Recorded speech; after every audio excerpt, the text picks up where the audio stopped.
बाबा के बगिया कोयली बोले, सुगवाया अकेले बोले।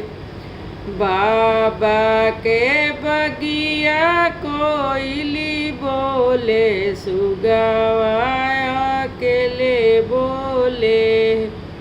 उठो उठो स्वामी के पहरुआ, तो बाबा से विदैया मांगू है।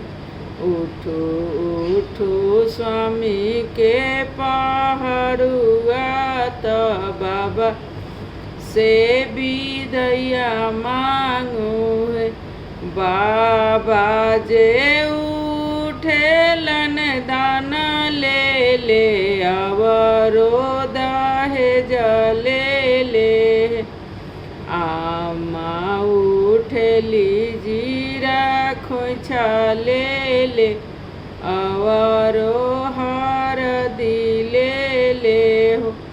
आमा उठली जीरा खोइछा ले ले, अवरो हर दिले ले।